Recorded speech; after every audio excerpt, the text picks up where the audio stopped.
it's kind of a tradition. I'm not the only one where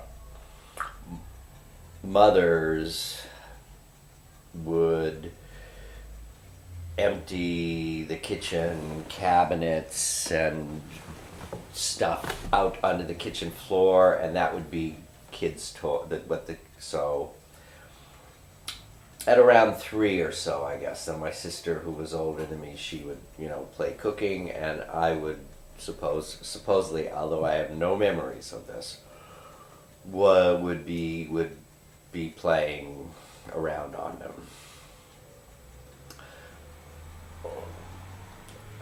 First major memory then was by about some time around 5, 6, 7, somewhere 6, 7, something like that. I actually made a little drum set. And by 8, I started taking drum lessons, and then at 12, I started doing the first professional shows, and so that was, and then just continued.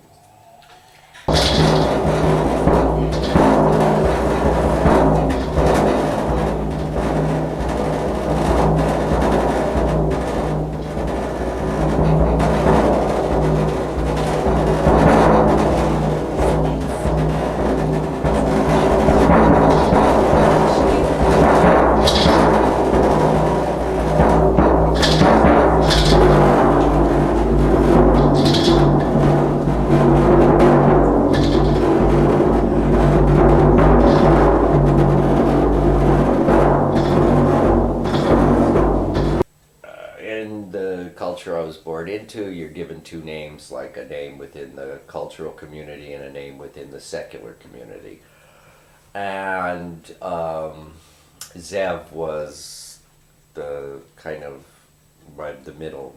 I had 2 names plus a bunch of son of following it. Zev was the second one, and I think around 8, 9 years old, something like that, I wanted to use Zev. Second, third grade, and expressed that to my parents, and of course they thought that was ridiculous. So it wasn't until much later, 1978. So I'm doing a lot of solo work. I'm playing at the Mabuhay all the time at that point, playing solo in clubs and back in music, because I had kind of stopped playing music for quite a while. So I was back doing music, and I'd talk to people, and I'd say, "Oh, I'm playing at the Mabuhay," and people would say, "What's the name of your band?" And so I'd have to say, "Well, it's not a band," and so immediately you've stopped the conversation, detoured it into this other issue, and people lose interest or get confused. So I realized I needed a name, kind of a name for the band thing, and then it occurred to me to use Zev because it's a name, but it's also like a word. It means wolf. No big deal about that, but it's a word in that sense. So you're talking to somebody, you say you're playing at such and such a place, they say, "What's the name of the band?" You say Zev. It's a kind of a, like, Rev,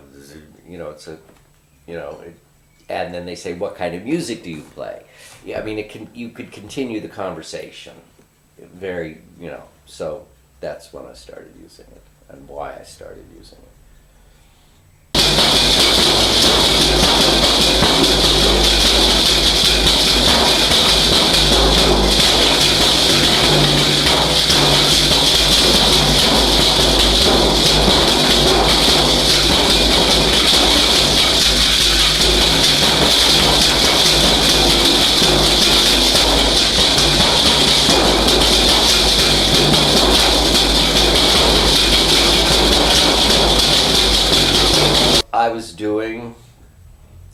the performance work that I was doing at that time, the early Zev stuff, which was very visual, it was somewhat clear to me that if it was going to be released, in a sense, that it should be on video and not on a record, because you wouldn't know how it was being played. You wouldn't know what the story was. So and also I was, I don't know, to tell you the truth, I don't remember how it first occurred to me that, oh, I should go on the Gong Show. I know I thought that it would be kind of like being this weird little virus thing that some little kid would be watching the Gong Show and see this and see that the kind of stuff that I was doing, and maybe pick it, be inspired by it or something. So I went, it was nothing. You just called up and got an audition date. You go in there and audition, and maybe you get picked, maybe you don't. I got a call back with the first, to go to us for a second. You do two, at the beginning you do two auditions. After the first time, then I just would do one audition, basically just for them to see what it was, and then they would slot me into a show. And so I went on and did the, like I'll say it here, I told you at the rehearsal.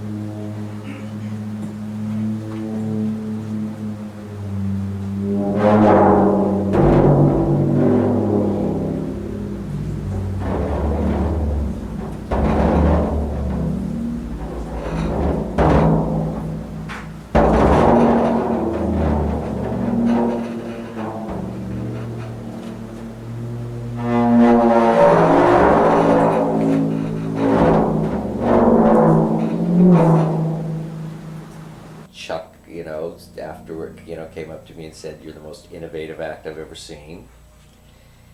And I have good attitude related to the Gong Show. Also, like I told you the first time that I was on, Elka Summer, who was one of the main guest stars, made a joke that was the first time the audience ever laughed, and I think that was what decided them that we got to have this guy. He's an easy guy for people to make a joke about. Even Elke can make a joke about him. So, that was why I was on somewhere between 6 and 8. And there were a few other auditions when they went out of. I mean, I was becoming like a regular. One of their, like the unknown comic guy, the guy he was like a real regular. I was kind of coming up through that, which I thought was, not a bad, career thing. If that thing would have actually, it was,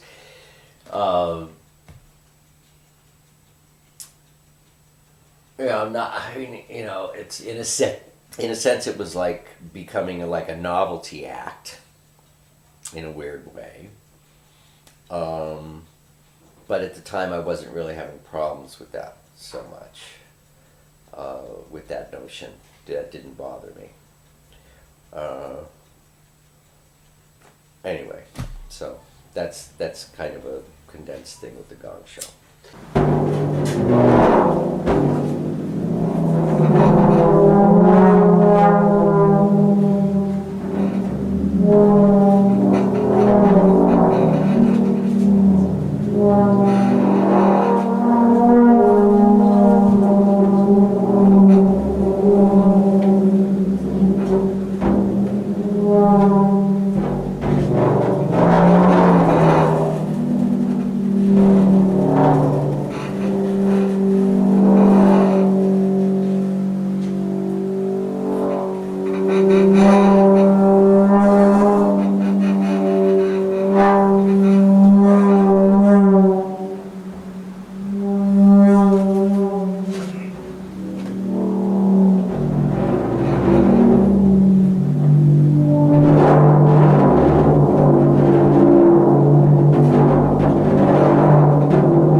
a raw piece of metal and, or like say a sheet of titanium and turn it into a tube.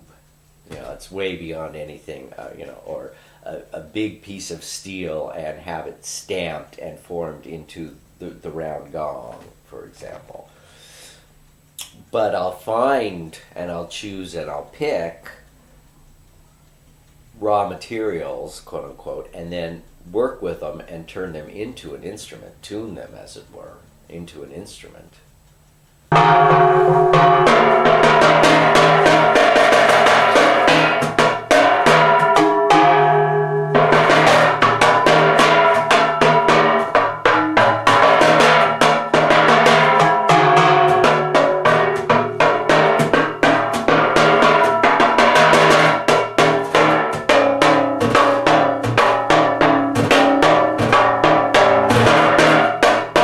In 1982, I played in Seattle, and the tech person there said, "You've got to come to," and took me to Boeing's the main Boeing plant surplus site where they sell stuff off. Everything from a rocket sled was there. If you want your own little rocket sled, it was for sale. It's $4,000, not with the tracks. You have to supply the tracks and the propellant yourself. But the sled was for sale. You know, I would think that, I'm sure some computer millionaires got it in their, what do you call it, probably sits in it and plays their game stuff. Jet fighter stuff sitting in the, anyway, so yes, I do go looking, sure. But it's gotten harder and harder and harder. I hadn't been in LA for I don't know how many years or something, and the last time I was there, so like January to June of 2003, before I came back to Europe, I needed to be putting together a set and was looking for metal and calling every scrap yard. I called 70, 80 scrap yards. Used to be you could just go to a scrap yard and walk around. Everything's become automated. The insurance is and OSHA stuff is like through the roof. You can't go to scrap yards anymore. I found one. There's one I found where I called the guy. He asked me, somehow, I don't know what it was, but we hit it off on the phone, and then when I showed up, he looked me over and I was wearing, steel-toed things. I had a kind of, like a protective hat. I had my gloves. He realized that I knew what I was, doing, and he lets me walk around the yard and pick out stuff. One place out of like 60 in Los Angeles, would let me in to find it. It's tough. Yeah. It's tough. It's not like it used to be.